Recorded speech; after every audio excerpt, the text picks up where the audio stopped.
যা, একটা মাছও উঠলো না। পোড়া কপাল আমার। পোড়া কপাল না হলে কি জালে মাছ ওঠে না? সেই কখন থেকে ফেলে বসে আছি জালটা, তবুও একটা মাছ বাঁধলো না। দেখি, আরেকবার ফেলে দেখি। বাহ বাবা, জালটি এবার ভারী ভারী লাগছে। মনে হচ্ছে জালে কিছু বেঁধেছে। সৃষ্টিকর্তা, ও সৃষ্টিকর্তা, দেখো জালে যেন এবার একটা বড় মাছ বাঁধে। এ কি, জালটি এভাবে ছিঁড়ে গেল। এবার কি হবে? যাই টুকটাক করে সংসারটা চালাচ্ছিলাম মাছ ধরে, এবার তো সেটাও গেল। কিরে রতন, এভাবে মাথায় হাত দিয়ে বসলি কেন? আজকেও কোনো মাছ পাসনি বুঝি? না গো দাদা, আজও কোনো মাছ পাইনি। শেষে কিনা এই হতভাগার জালটা পর্যন্ত ছিঁড়ে গেল। শোন রতন, এদিকে আয়, এদিকে আয়। হ্যাঁ দাদা, বলো। তুই আমার সাথে মাছ নদীতে মাছ ধরতে যাবি? তোকে রোজ 100 টাকা করে দেব রে। আমি তো রোজ 100 টাকা রোজগারই করতে পারি না। সেখানে যদি ও আমাকে রোজ 100 টাকা করে দেয়, সেটা আমার জন্য অনেক কিছু। পরিবারের মুখে অন্তত একবেলা খাবার তো দিতে পারবো। কিরে, কি এত ভাবছিস? যদি না আসিস তবুও সমস্যা নেই, কাজের মানুষের তো কোনো আর অভাব নেই রে। না না না রামু দাদা, আমি আসবো আসবো আমি। আচ্ছা ঠিক আছে, তাহলে কাল থেকে রোজ সকাল সকাল এই নদীর ঘাটে এসে পড়িস। এই দেখ, এরা দুজন রোজ আমার সাথেই কাজ করে। কাল থেকে তোরা 3 জন একসাথে মাছ ধরবি। চিন্তা করিস না, আমি তোদের সাথেই থাকবো, বুঝলি? সেদিন খালি হাতে রতন বাড়ি ফিরে এলো। সে বাড়ি ফিরে শুনতে পেল তার ছোট্ট মেয়ে জ্যোতি খাবারের জন্য খুব বায়না করছে। না না, আমি মোটেও খাবো না, তুমি খাও এই খাবার। রোজ রোজ তুমি আমায় কচু ডাল এগুলো খেতে দাও, আর আজ তো শুধু ভাত দিয়েছো। এটা আমি কিছুতেই খাবো না। খানা মা, এমন বায়না করতে নেই। তোর বাবা দেখবি আজ বড় দেখে মাছ আনবে, সেই মাছ তোকে ঝোল করে দেব রাতে। না না না, তুমি রোজ বলো বাবা মাছ আনবে, কিন্তু কই, বাবা তো কোনো মাছ আনে না। আমি ভাত খাবো না। যা, দূর হ, দূর হ আমার সামনে থেকে। আমার হয়েছে যত জ্বালা। এই অভাবে সংসার করতে করতে কোনো দিনও একটু শান্তি পেলাম না। কোন মুখে মেয়েটার সামনে গিয়ে দাঁড়াবো? হায় সৃষ্টিকর্তা, আমার চলার পথটা তুমি সহজ করে দাও, সহজ করে দাও। বাবা, বাবা তুমি এসেছো? মা, ও মা, এই দেখো বাবা এসেছে। বাবা, ও বাবা, বাবা মাছ এনেছো? মানে মা। কি মানে করছো? সে সকালে বেরিয়েছো, এখন বিকেল। সারাদিন বসে থেকে থেকে মেয়েটাকে এখন শুধু ভাত দিলাম, মাছ কই? বউ, মাছ তো পাইনি। সেই সকাল থেকে জাল পেতে বসে থেকে অবশেষে জালটি ছিঁড়ে গেছে। এই দেখো। বিয়ের আগে তো খুব লম্বা লম্বা কথা বলেছিলে, বিয়ের পর এটা দেবে ওটা দেবে, আর এখন এখন তো পেটে দড়ি বেঁধে রাখতে হচ্ছে। যদি ঠিকঠাক ভাবে খাবার দিতে না পারো, তবে আমাকে বাপের বাড়ি রেখে এসো। তাহলে আজকেও শুধু ভাত খেতে হবে? আমি খাবো না, আমি রোজা রূপাদের বাড়ি খেলতে গেলাম। আরে শোনো মা, শোনো মা, জ্যোতি শোনো। শুনে আর কি করবে? এসো, শুধু পান্তা গিলে আমায় উদ্ধার করো। যদি গিলতে না পারো, তবে বুড়ো আঙুল দিয়ে ঠেলা দিয়ে গেল। পরের দিন রতন সকাল সকাল উঠে নদীর উদ্দেশ্যে রওনা দিল। কিরে, চলে এসেছিস? তোর জন্যই তো এত সময় ধরে অপেক্ষা করছিলাম। চল চল, উঠে পার নৌকায়। আজ মাঝ নদীতে যাব। ওইদিকে বেশ স্রোত আছে, স্রোতের মুখে বেশ মাছ পাওয়া যাবে, বুঝলি?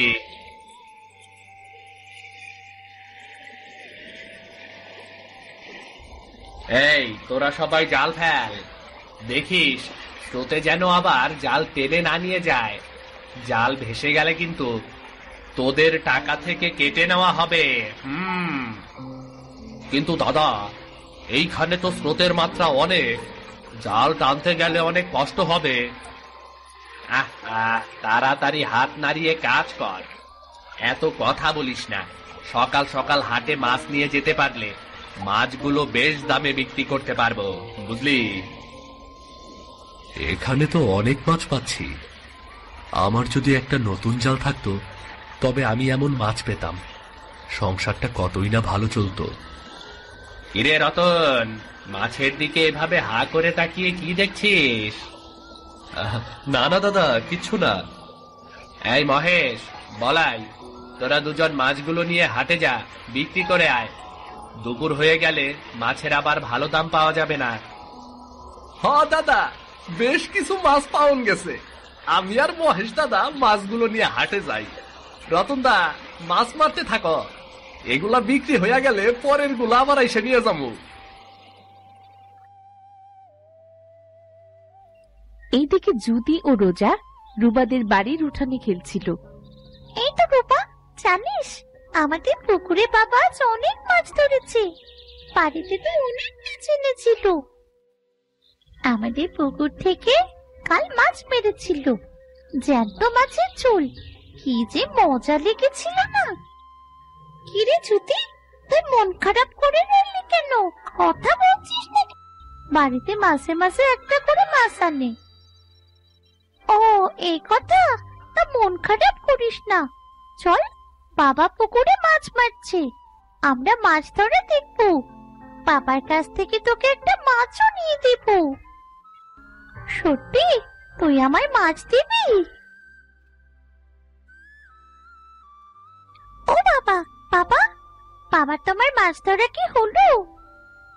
হ্যাঁ রে মা, হলো। তা তুই পুকুর ঘাটে কি করছিস? যা বাড়ি যা, আমি মাছ নিয়ে আসছি। এত মাছ? এই রোজা, সব মাছ বিক্রি করবে নাকি? হ্যাঁ, তা তো করবে। এখান থেকে বড় কিছু মাছ বাড়িতে থাকবে, আর বাকি মাছগুলো হাটে নিয়ে যাবে। বাবা তো রোজই এমন করে। আরে এই জ্যোতি, বাড়ি যাবি না? আমার মা তো ডাকবে, বেশি দেরি হলে খুব বকবে রে। আমি বাড়ি চলে যাচ্ছি। হ্যাঁ চল, আমিও যাব। এই জ্যোতি, দাঁড়া, একটা মাছ নিয়ে যা। কে মাছ নেবে রোজা? কাকে মাছ নিতে বলছিস? বাবা, ও বাবা, জ্যোতিকে একটা মাছ দাও না। ওদের তো পুকুর নেই, মাছও নেই। যা বাড়ি যা, তোকে মাছ দিতে বলেছি নাকি? একটা মাছের দাম কত তুই জানিস? রোজা, এই রোজা, আমার মাছ লাগবে না রে, আমি বাড়ি চলে যাচ্ছি। চল রুবা। তোকে কতদিন বলেছি ওই সব ভিখারিদের সাথে মিশবি না। সব জিনিসে শুধু ওদের লোভ আর লোভ। আজকের পর থেকে যদি ওই সব ভিখারিদের সাথে মিশতে দেখি তবে তোর হাত পা আমি ভেঙে দেবই বলে দিলাম। বাবা, ওরাও তো মানুষ। আমাদের স্কুলের স্যার বলেছে মানুষকে কখনো ঘৃণা বা অপমান করা উচিত না। এছাড়া গরিব দুঃখী মানুষকে সাহায্য করা উচিত। যা বাড়ি যা, তোকে এত জ্ঞান দিতে হবে না। জ্ঞান দিতে এসেছে আমাকে। বাড়ি যা। এদিকে নদী থেকে মাছ মারা শেষে রতন ও রামু নদীর ঘাটে এলো। রামুদা, ও রামুদা, তাহলে এবার আসি গো। দাঁড়া দাঁড়া, টাকাটা নিয়ে যা। এই নে, এই মাছটি তোর মেয়েকে খাওয়াস। আর এই নে 20 টাকা। 20 টাকা কেন গো দাদা? বাড়িতে তো কিচ্ছুটি নেই। আনাজপাতি নিয়ে গেলে তবেই রান্না করবে। আরো কিছু টাকা দাও দাদা। আজ এই 20 টাকা নে, কাল একসাথে সব টাকা দিয়ে দেব, বুঝলি? কিন্তু আর কোনো কিন্তু না, টাকা সময় মতো পেয়ে যাবি। আর বেশি ঘ্যান ঘ্যান করিস না তো।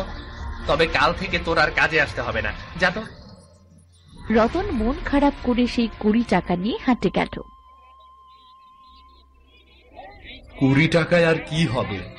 জিনিসের যে দাম, হরিশের কাছে পচা পচা সবজি আছে, ওখান থেকে কিছু সবজি নিয়ে বাড়ি যাই।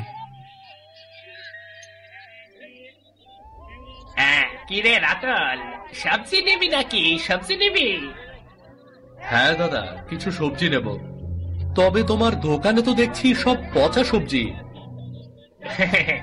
আরে সোলার উপর দিলে সবকিছু সিদ্ধ হইয়া যাইব, ভালোভাবে খাইতেও পারবি। আরে নিলে নে, না নিলে জাগা যা। জিনিস থাকলে তো আর খদ্দের অভাব নাই রে পাগলা। আচ্ছা আচ্ছা আচ্ছা, ঠিক আছে, দাও তবে। কিন্তু এই 20 টাকা ছাড়া আমার কাছে আর টাকা নেই। আচ্ছা যা আছে দিয়ে যা তবে। রতন প্যাকেট ভর্তি পচা সবজি নিয়ে বাড়ি ফিরে এলো।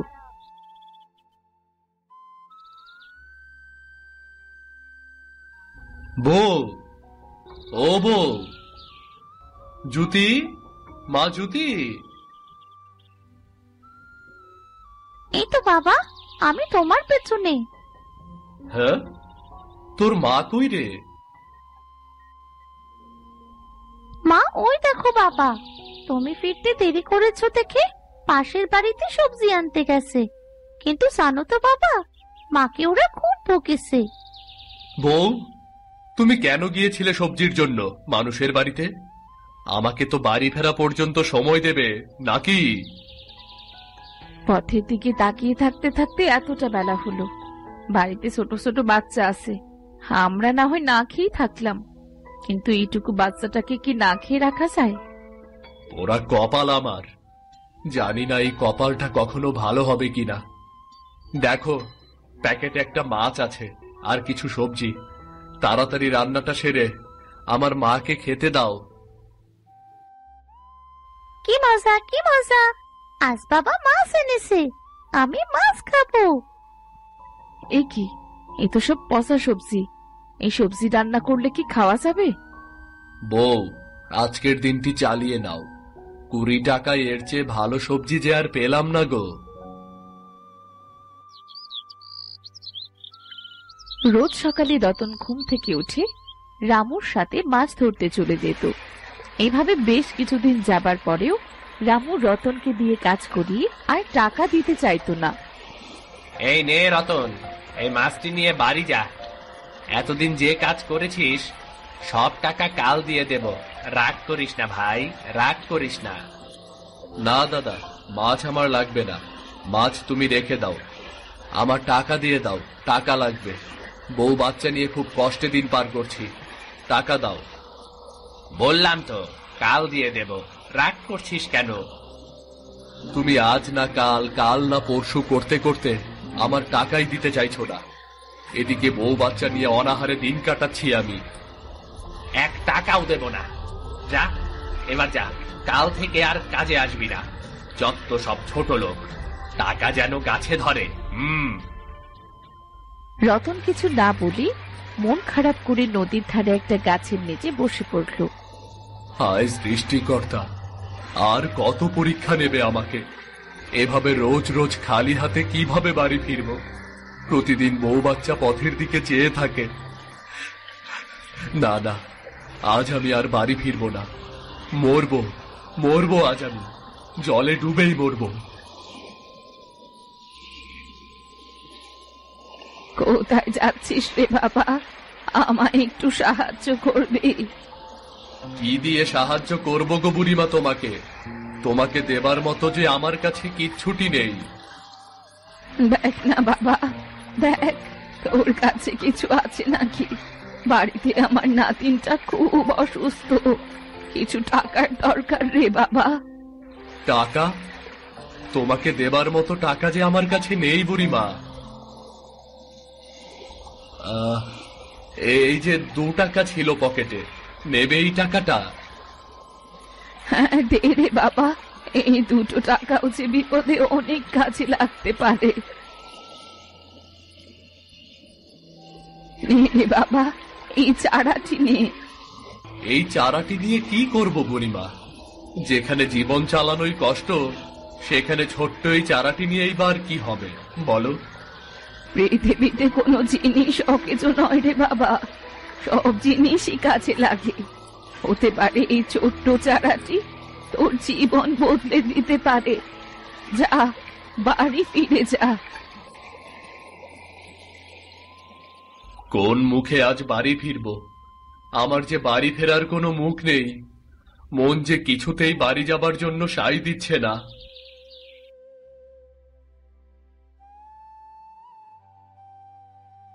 কি এনেছো হাতে? এটা সবজি কই? রামুদা আজও টাকা দেয়নি, বলেছে টাকা দেবে না। আর কাল থেকে কাজে যেতেও মানা করেছে। কিচ্ছু বলবো না, কিছু বলবো না তোমাকে। তোমার যা খুশি তাই করো। কাল সকালে দুচোখ যেদিকে যায় মেয়েটিকে নিয়ে সেই দিকেই চলে যাব। আজ দুটো দিন বাড়িতে কিচ্ছুটি নেই। বউ, এই চারা গাছটি শোনো শোনো বউ, শোনো, এই চারা গাছটি লাগিয়ে দাও। ঘরে তো কোনো খাবার নেই। আজকের দিনটি ওই চারা খেয়েই তুমি বরং পেট ভরো। পোড়া কপাল আমার। চারাটি ফেলে না দিয়ে এখানে বরং লাগিয়ে দিই। যা হবার পরে দেখা যাবে। পরের দিন সকালে রতন ঘুম থেকে উঠে বাইরে এসে দেখে ছোট্ট চারা গাছটি একটা বড় গাছে পরিণত হয়েছে। মাছ ঝুলছে। মাছ? গাছে মাছ ঝুলছে? এ তো মাছ। এটা কি আমি স্বপ্ন দেখছি নাকি? চিমটিতে দেখি তো। ও না না না, এটা তো সত্যি। তবে তবে কি বুড়ি? হ্যাঁ হ্যাঁ, বুড়িমা। বুড়িমা গো, তুমি তুমি তুমি এই গাছ দিয়েছো কাল আমাকে। কি হলো? সকাল সকাল এত খুশিতে নাচছো কেন? কোনো ভূতে ধরেছে নাকি? না গো বউ, না। দেখো, ওপরের দিকে তাকিয়ে দেখো, মাছ ধরেছে গাছে। ওপরে? ওপরে আবার কি? ওমা, গাছে দেখছি মাছ। কি আজব, গাছে মাছ হয়েছে। ওগো, এই গাছটি এখানে কেমন করে এলো গো? কালকের সেই ছোট্ট চারা গাছটি। কালকের সেই ছোট্ট চারা গাছটি গো বউ। আর দেখো দেখো, কত মাছ। সৃষ্টিকর্তা আমাদের এতদিনের অভাব অনটন সব মুছে দেবে এবার। হ্যাঁ গো বউ, হ্যাঁ। মানুষ ঠকালেও সৃষ্টিকর্তা আমাদের ঠকায়নি আমাদের। আমি এখন থেকে তোমাদের কোনো জিনিসের অভাব হতে দেব না। আমি সব কিছু নিয়ে আসব, কোনো কিছুর অভাব হবেই না। তুমি কিছু মাছ মেপে বিক্রি করতে নিয়ে যাও। আমি মেয়েটাকে ডেকে মাছ দেখাই, ও খুব খুশি হবে। রতন গাছ থেকে মাছ পেড়ে হাটে নিয়ে গেল বিক্রি করতে। মাছ নেবেন দাদা? মাছ একদম টাটকা মাছ, খেতেও খুব সুস্বাদু। বাহ, মাছগুলা তো একদম টাটকা আর বেশ বড় বড় লাগতাছে। দাও তো দাদা, আমার ওই মাছটা দাও। নাও দাদা, নাও। এমন মাছ সারা বাজার ঘুরেও পাবে না কিন্তু।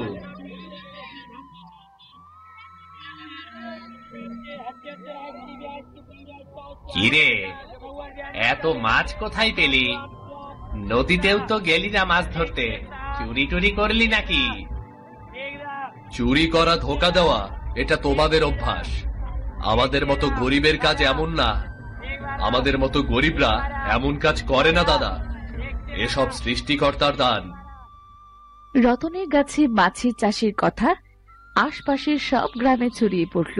আশপাশের গ্রামের মানুষ গাছের মাছ চাষ দেখতে আসতো এবং শখ করে গাছের মাছ কিনে নিয়ে যেত। দেখতে দেখতে রতন খুব ধনী হয়ে গেল।